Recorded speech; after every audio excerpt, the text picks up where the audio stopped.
so excited to be introducing Judy Goldman tonight.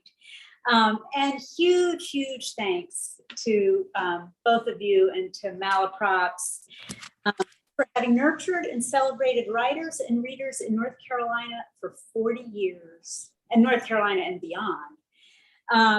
And thanks so much to all of you in person and online for coming here to share in this moment.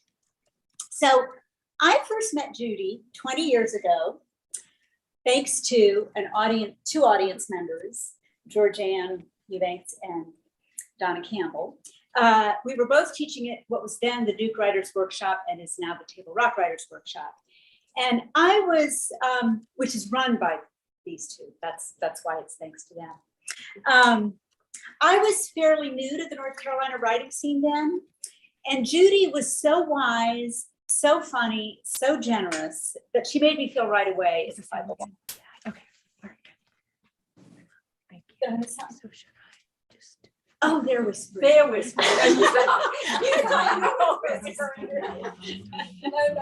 was not generous. I was not gracious. Anyway, so she just made me feel right away as if I belonged, and that's exactly the way she makes her readers feel. That's fine. Is welcome. That's fine. Yeah. She draws the reader in, not just because her writing is gorgeous, and not just because her story is riveting. That's fine. But because she's as generous and funny and wise on the page as she is. Judy is the award-winning author of 7 books, poetry, novels, and memoirs, each one an exquisitely crafted work of art. Whether she's writing about her memories of her mother smoking, about trying to impress her older sister's friends by putting her whole fist in her mouth, about she's going to demonstrate that tonight. She wants to impress all of you. Or about going to hear Elvis Presley live, or about discovering that her husband has been paralyzed by a routine epidural. She makes the ordinary extraordinary and the extraordinary comprehensible. Pat Conroy once wrote that Judy's writing is luminous, a quote that has been making the rounds a lot lately, and it makes sense that it would. When Judy writes about her past, she holds each moment up to the light, examining it from every angle, and she never shies away from what she discovers. This, her unwavering commitment to the deep truth, is what makes her such a fearless and powerful writer. So I'm really excited for those of you who are unfamiliar with Judy's work, who are about to discover what a remarkable writer and human being she is, but I'm equally excited for those of you who have been following her career for decades, because Child is Judy's masterpiece. It's the story she's been waiting to tell her whole life. Child was published by University of South Carolina Press, which is a press known for its commitment to publishing books about civil rights. It's about the young Black woman, Mattie, who was hired to take care of Judy when Judy was 3 years old and whom Judy cared for in old age. It's about the enduring love between them, as well as what Judy calls the unconscionable scaffolding upon which that love was built. It's a book one reviewer described as a memoir that is long overdue. It's also as brilliant a memoir as I've ever read, and I can't wait for you all to get your hands on a copy. So pre-order today. Please join me in welcoming Judy Goldman.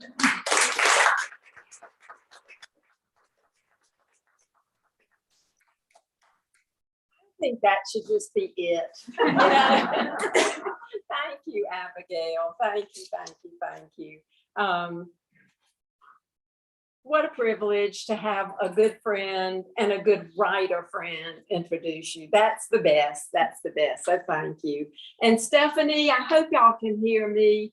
Thank you, there you are. Thank you, Malaprops. I came here with my first poetry book in 1890, I think it was. And y'all have been supporting me ever since and encouraging me. So thank you, Malaprops. One of the best bookstores in the land. And please give Emeka my love too, because she's so special, Emeka. Yeah. So thank you, those of you who are tuning in, and thank you to all of you who are here. There are so many things you could be doing this very minute, and instead you came here, you decided to come here, and so I really appreciate your being here. Thank you so much. I want to introduce my daughter, Laurie is over here. I want y'all to know that she's here, and my granddaughter, Lucy, with the red hair, is in the back. So I just want to say that they are here, these special, special people. So here's how we'll spend our time tonight. Can y'all hear me in the back? Is it okay? Yes. Okay. So here's how we'll spend our time.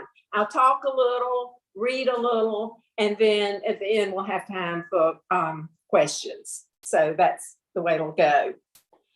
So when you're a writer and you run into people you know at the produce counter in Harris Teeter, they're always really nice, and they say, are you working on anything new?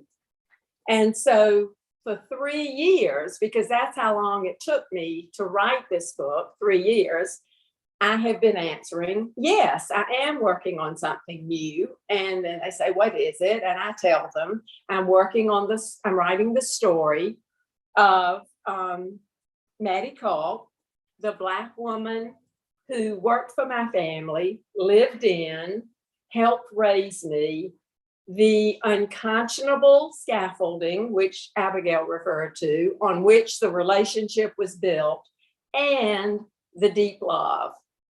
And then I say it's also the story of the child who was left behind, Mattie's child, who was left behind to be raised by somebody else. So after I say all that, okay, now picture now we're in front of the avocados and we're squeezing the avocados, and the other person will usually say, wow. And it's not a complimentary wow. It's not. I mean, it's more like a warning wow. And then they say, that's a risky thing to be writing about in these charged times. Aren't you afraid to write about that? And then I say to them, still squeezing the avocados, yeah, I'm very afraid to write about that. Yes. So let's talk about that fear. Let me talk about that with you. I do believe that we memoirists have to write about what scares us. If we don't feel fear, we are not revealing, uncovering, unmasking. We're not laying bare what there is to lay bare.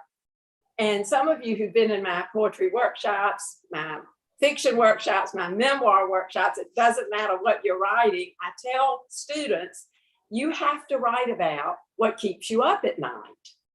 So really, every book I've ever written has scared me half to death. I mean, think about it.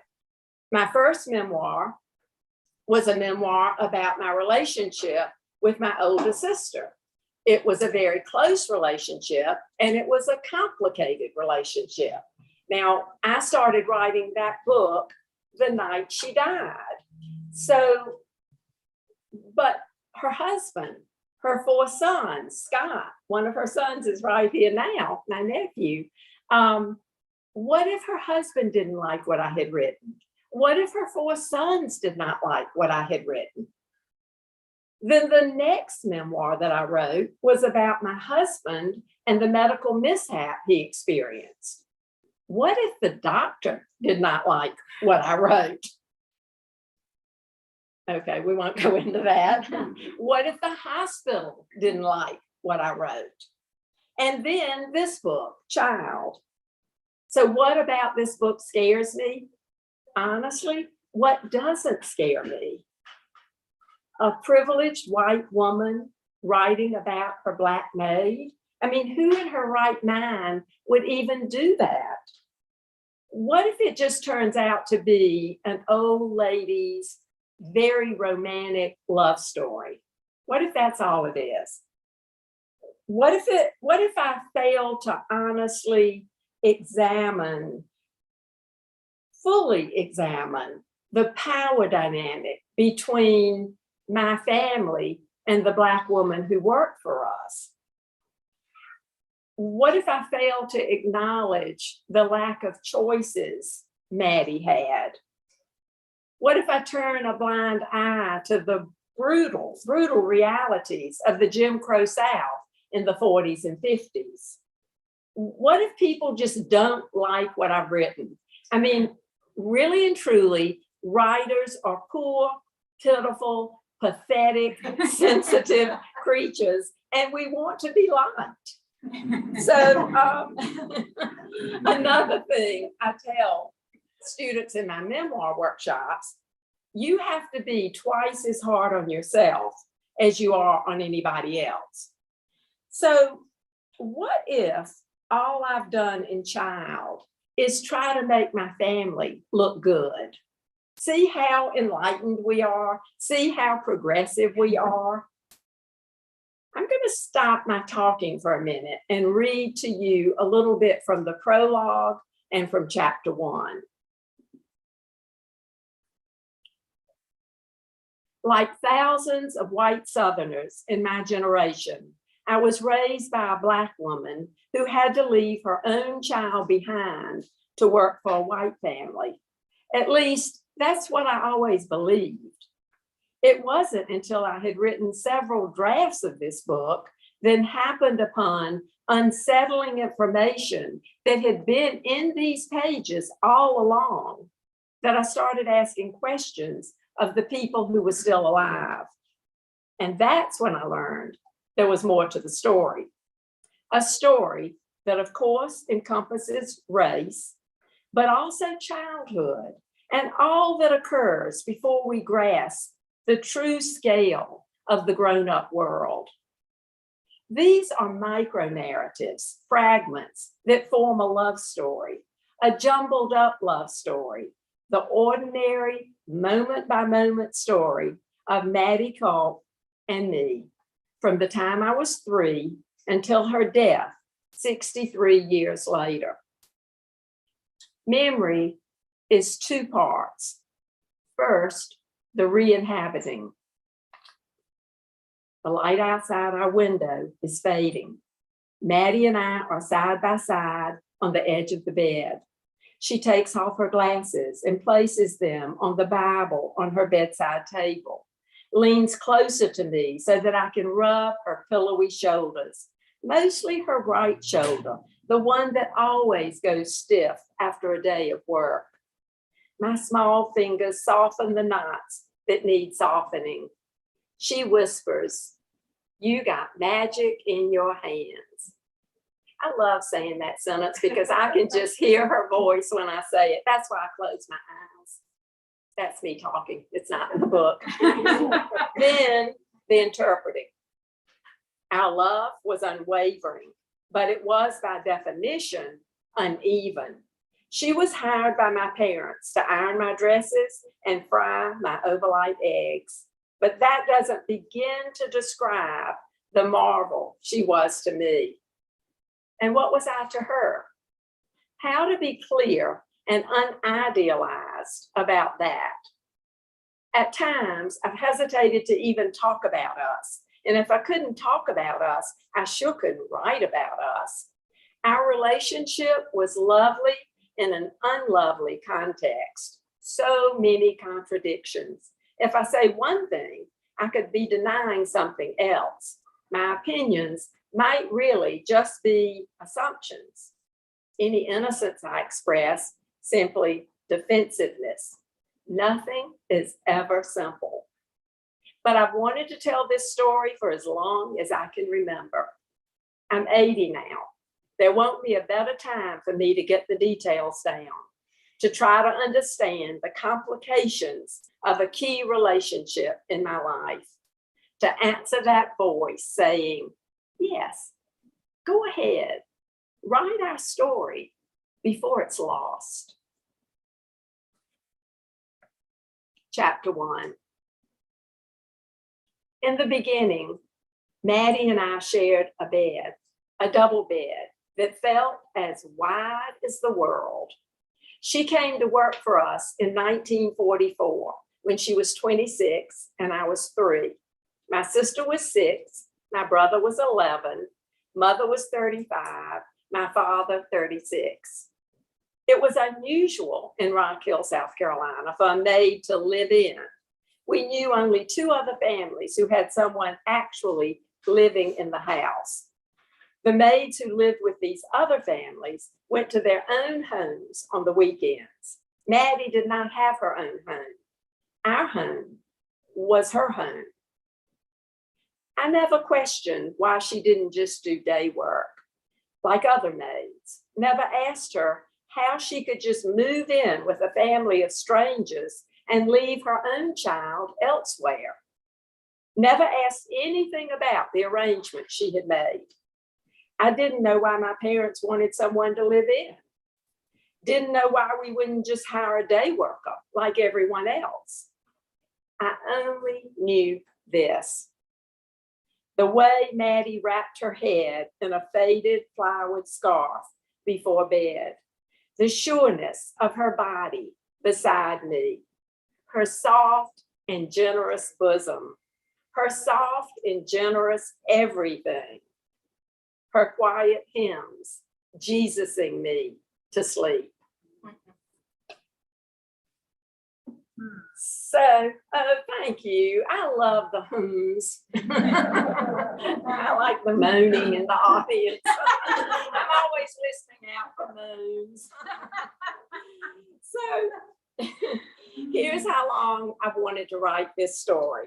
As you heard in the book, I'm 80 now. Now that's a chance for y'all to say, you don't look 80. When I say that to anybody, I always just pause for a minute and give them a chance to say, I don't look 80. Okay, now we can keep going. 40 years ago, I decided to take myself seriously as a writer, and I started writing poetry. The very first poem I wrote as an adult was about the triangle the 3 of us made. Mattie, the child she did not raise, and the child she did raise, me. I showed the poem to my husband, Henry, and then I put it in my desk drawer. I tucked it away, and I never showed it to anybody else. Then, moving along with time, I get into my mid-70s with that big 80 pretty close by. That's what finally propelled me to write this story, to write about Mattie and me. I think it was a question of time and perspective. Time, because if I don't write it now, I'm not going to write it. And perspective, because I gained a new perspective about writing memoir. And I really didn't understand this aspect of writing memoir until I wrote my last memoir. In other words, I had written one memoir and published it and did not understand anything about writing memoir. So all of you who are wannabe writers, you can do all kinds of things and not know anything. You can be totally clueless, because I was. But here's what I learned about with my last memoir, the one right before this. What I learned is that you need brief sparks of reflection throughout the book. That, in other words, if you just have a listing of the events that happened to you in your life, what you end up with is a listing of events that happened to you in your life. It takes the interpretation of those memories, an analysis of your experiences to create a memoir. And I'll say a little bit more about that. You need the voice of innocence and the voice of experience. So the voice of innocence is the voice that just conveys what happened. It tells the details of the story. Here's my story. Let me tell you what happened to me. That's the voice of innocence. Then the voice of experience explains and deepens the story. That voice, it examines what the story means, what it all boils down to, what it funnels down to. Here's why I'm telling this story.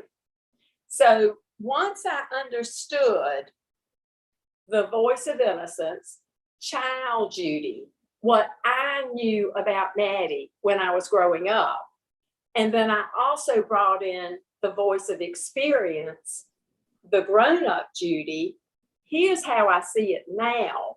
Once I had those two perspectives, I understood the story that I wanted to write, and then it became clear to me.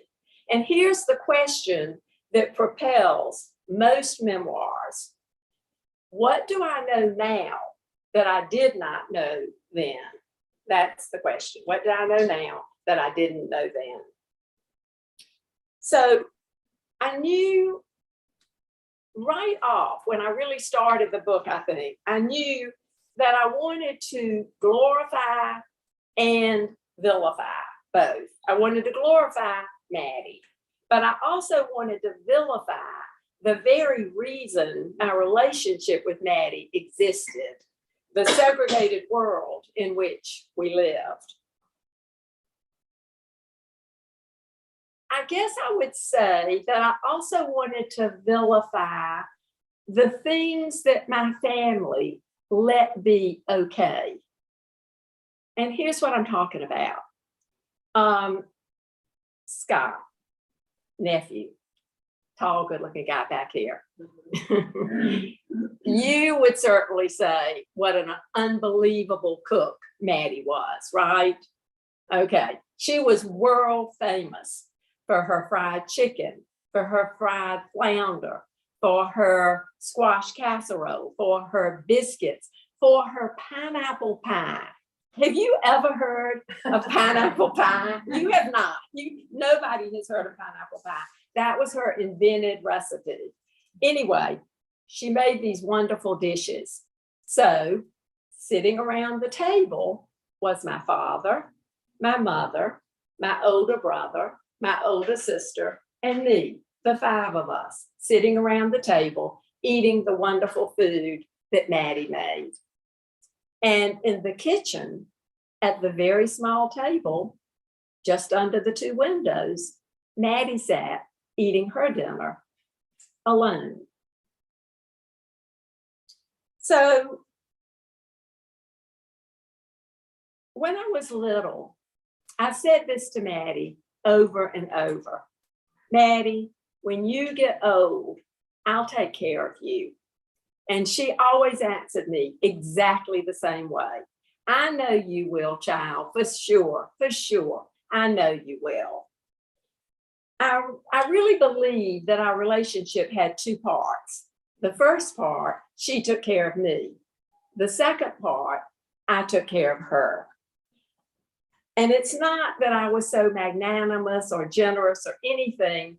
It's what you do for a loved one. That's just the way it was. But now there's a third part to our relationship, the part where I write a book and tell the world about the wonderfulness of Mattie.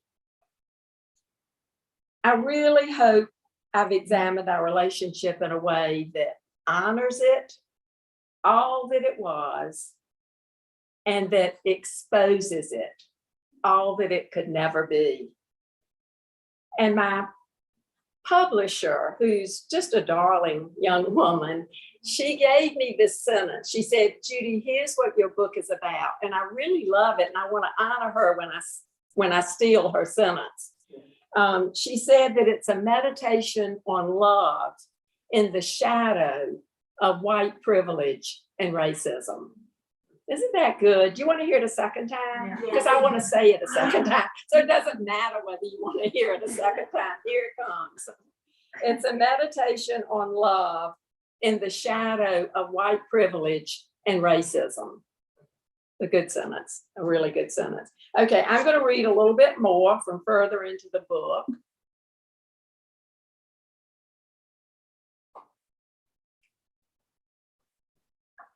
Eden Terrace is where I first struggled to understand the fixed limits on a Black person's life. Some of what Mattie suffered out in the world, I witnessed. Some I only heard about. And some I'm sure I was oblivious to, the way children drift above the reality that grown-ups meet head on. One overcast Saturday, I was probably 5, I skated along the sidewalk and Mattie half walked, half ran beside me, keeping up, the two of us holding hands. I loved the tingling vibration from the sidewalk through the steel wheels of my clamp-on skates. Y'all remember that? I loved the skate key I wore on a string around my neck. Owning that key, even though it was just to tighten my skates, meant I could pretend I was grown up enough to have a key to my house. But really, though, nobody in my family had a key to the house because we didn't need one since we never locked the front door. 4 houses away, Mattie and I spotted our neighbor. He was in his front yard pushing a lawnmower, crisscrossing back and forth, one side to the other, cutting a deep pattern in the grass. Mattie called out, "Hey, Dr. Harder, how you doing today?"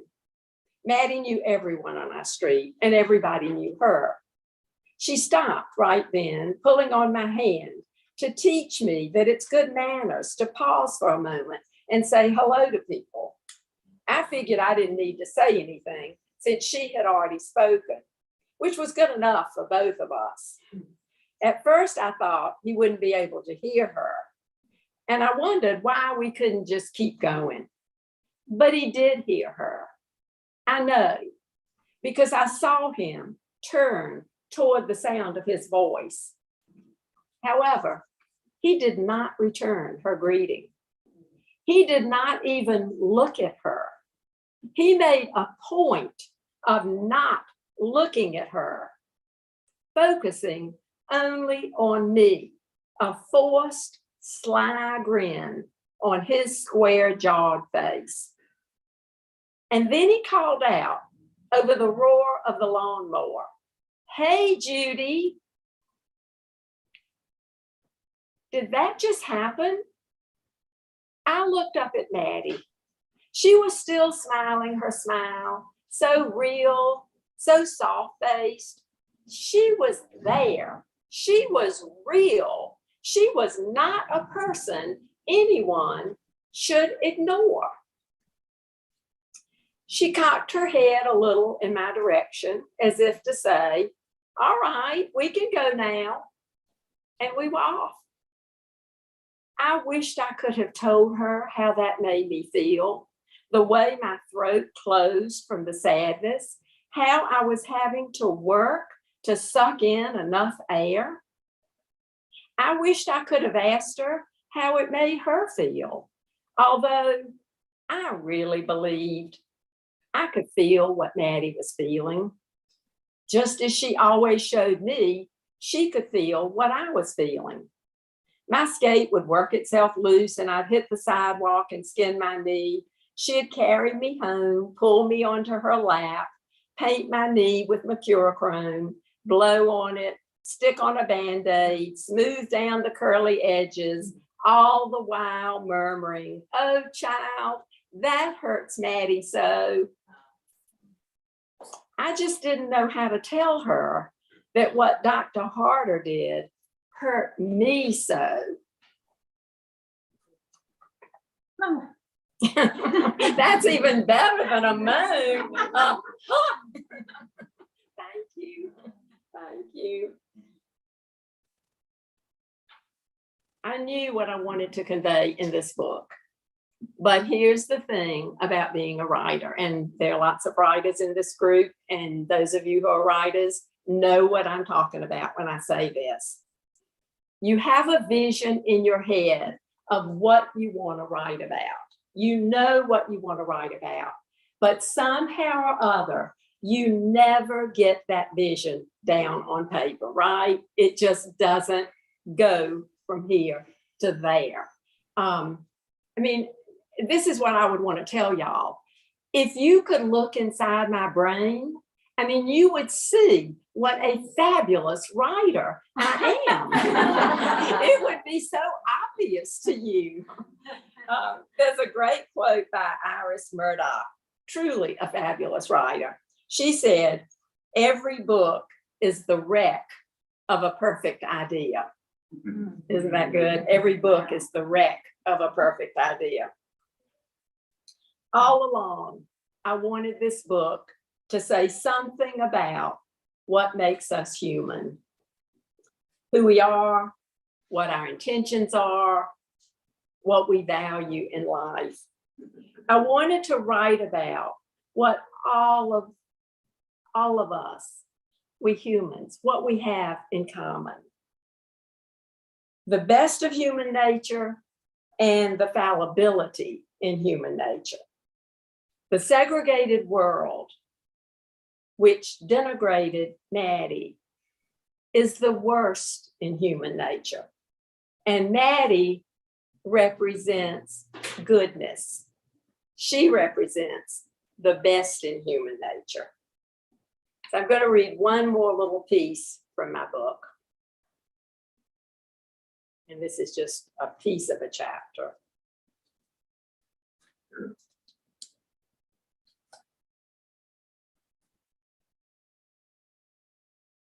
Around the time I was 4, in 1945, a tiny white frame house was being built on a narrow vacant lot on Myrtle Drive, one street over from Eden Terrace. Mattie and I watched it rise from the raw earth, the foundation, brick by brick, the house, clapboard by clapboard, eventually painted white, and finally the roof, gray shingle by gray shingle. Such a cute little house, smallest in the neighborhood, by far a mascot house, a doll house. Every time we walked by, Mattie and I stopped to assess the progress of the construction.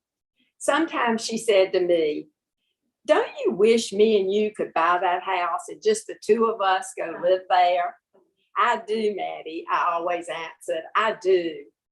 Sometimes I said, "Let's just buy that house and move in." "Suits me fine," she answered. That house would fit us perfectly. I was not only a kid, I was small for my age. Mattie was plump, but not much taller than 5 feet. Of course, I would not have wanted to leave my parents or my brother or my sister, but the house was really cute, and Mattie and I would have so much fun arranging our furniture, hanging pictures, cooking meals together in the tiny kitchen. Were we just filling the air with dreamy talk? Or were we saying something more urgent? If the two of us went off to live in our own make-believe protected world, could we bypass what loomed out in the real world? I think I'm going to stop there.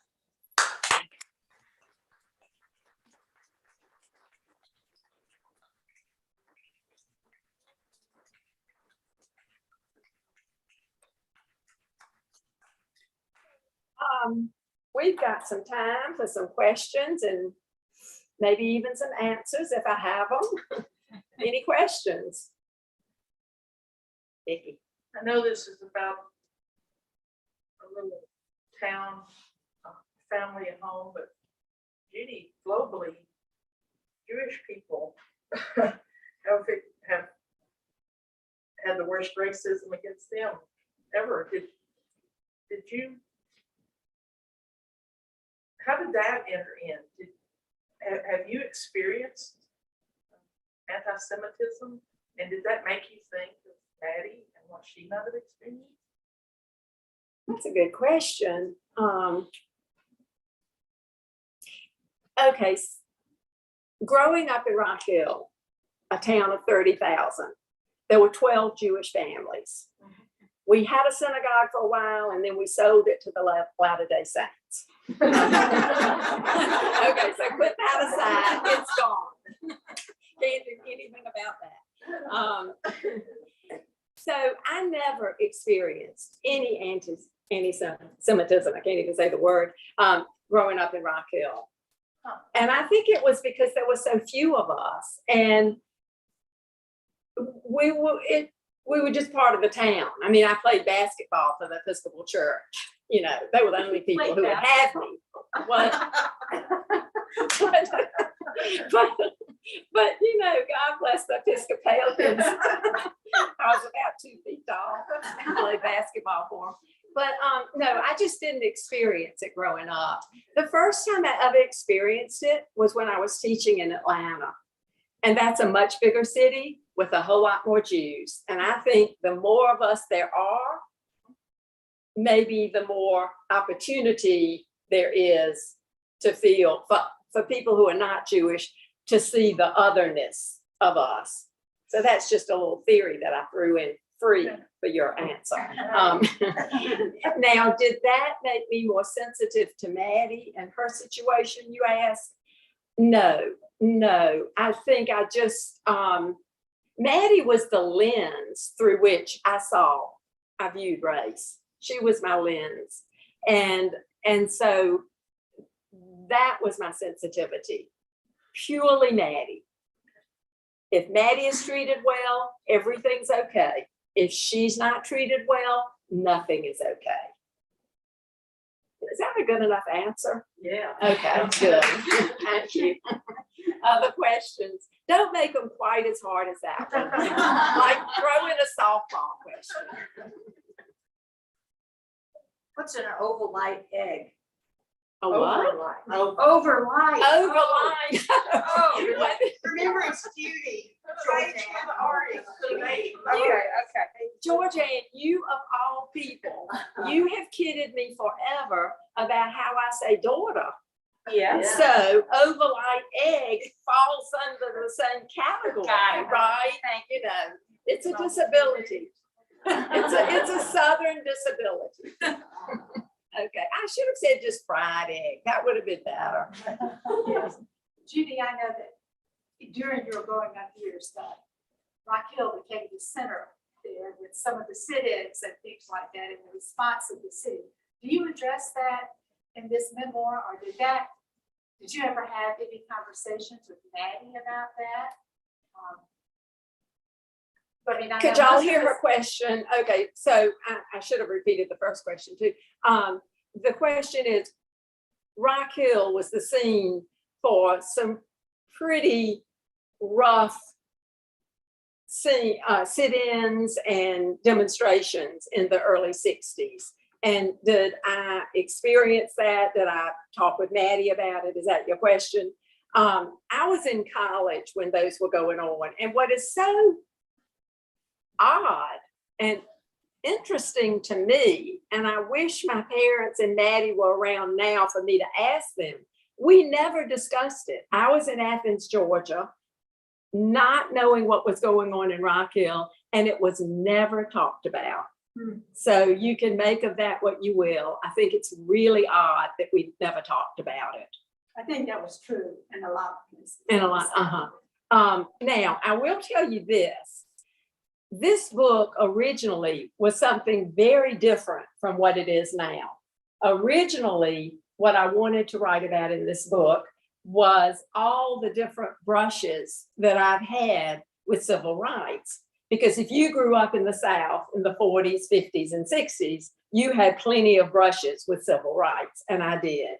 And so originally it was a much bigger book, but again, race, Mattie was the lens through which I view race. So all of that, Mattie was the fulcrum with all of those stories. And it was my agent who said, narrow it down. And it's what I tell students in my workshops. I mean, I say it to my students, I just don't do it. You know, it's fine for them to do, but am I going to do it? No. You know, so I have this big, you know, far-ranging memoir going and narrowed it down thanks to my agent. And the story of Mattie is the story that she felt that I needed to tell. It was always in there. I was telling the story of Mattie. I just had other things too. So a little bit of history on that. Okay. Do you have some real life pictures of Mattie? I know Lori said do this drawing and I saw you drew some pictures, but do you have like pictures of her? Okay, so the question is, do I have real life pictures of Mattie?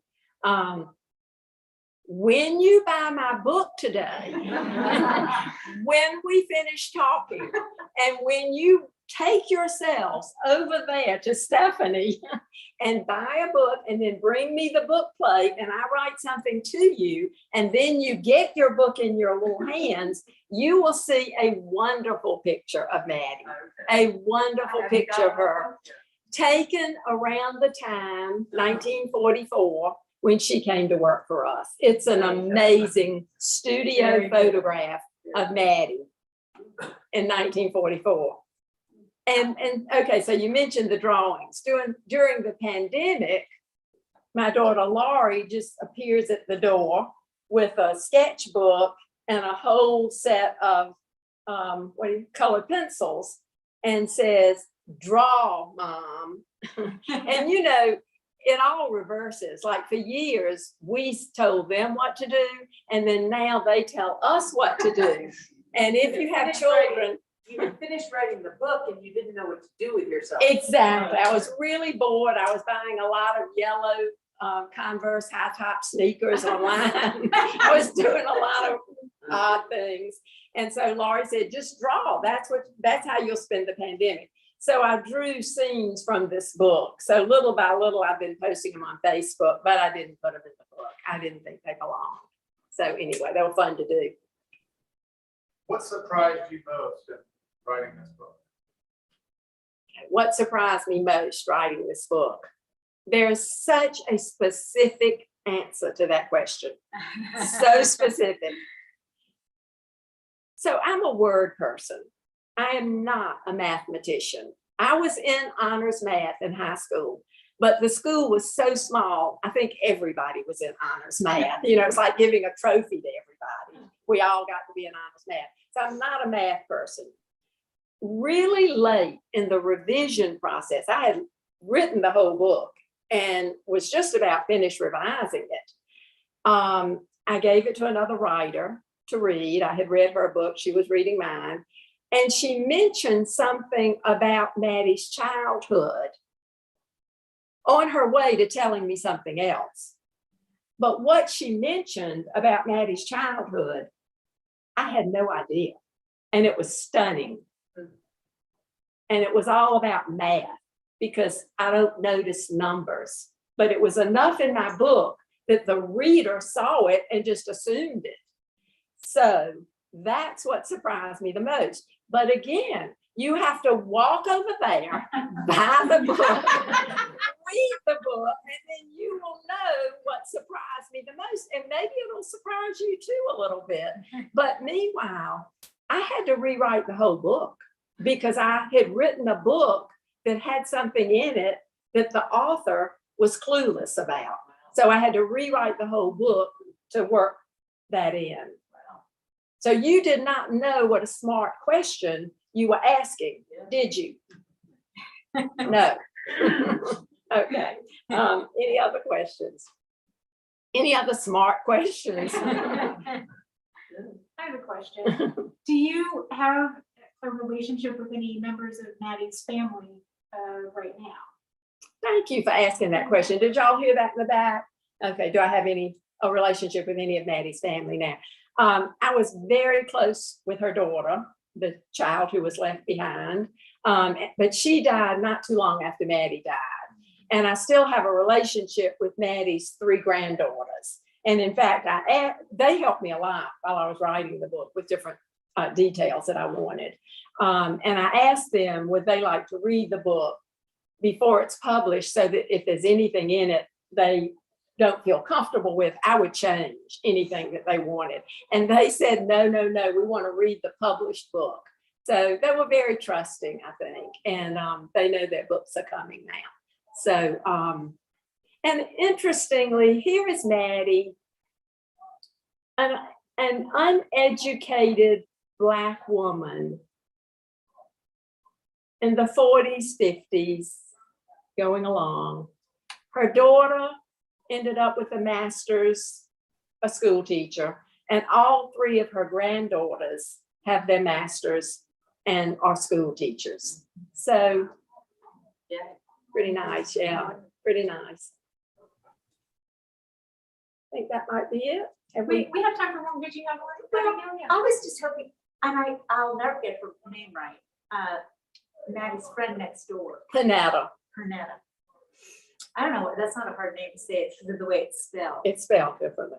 Can you talk just a little bit about their relationship and then your relationship with Pernetta?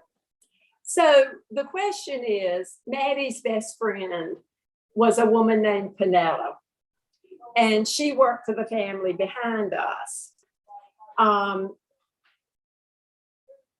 Every afternoon, maybe around 4 o'clock, Panetta would come through the gate in the hedge that separated our 2 yards, come through the gate, cross our backyard, come in the back door. She didn't knock. There was no doorbell for the back door. She didn't knock. She came up the stairs, and she and Maddie would visit late afternoon. I loved when Panetta came. I loved seeing the two of them, and I was in the room with them. I don't know that they loved having me in the room with them, but I loved being with them because they laughed and they kidded each other, and it just made me happy that it was my house that the two of them got together in. And I say in my book, I wonder if there was any other house in the neighborhood that would have allowed 2 Black maids to visit and laugh and cut up and tell funny stories. So I stayed very close with Panetta all through the years.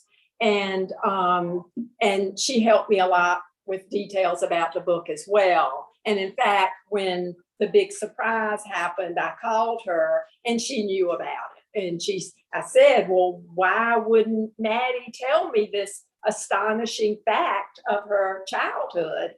And she gave me reasons why Mattie would not want to tell me that, which you'll read in the book, a recurring theme. But very, very sadly, Panetta died about a month ago. So she did not make it to read the book. And she too said she did not want to read the manuscript. She wanted to read the book. So I'm also know her son. And so he will read the book and he knows it's coming. So yeah, that was quite a relationship. And it's interesting because Mattie always said my mother was her best friend. And my mother always said Mattie was her best friend. And I liked that best friend thing. But really and truly, Panetta was Maddie's best friend. I knew that. I secretly knew that, but I never told Mother that. I would not hurt her that way. But I think it's interesting when you look at a relationship like my mother's and Maddie's. Mother called Mattie, Mattie. Mattie called Mother, Ms. Peggy. Uneven. So I think maybe we can end on uneven. But let me say something. Thank you all so much for coming tonight. I really, really appreciate y'all being here. Stephanie, you have been lovely to work with, even when I made 9 million mistakes. You're so nice about them. Thank you for making this possible. So thank y'all so much. Thank you.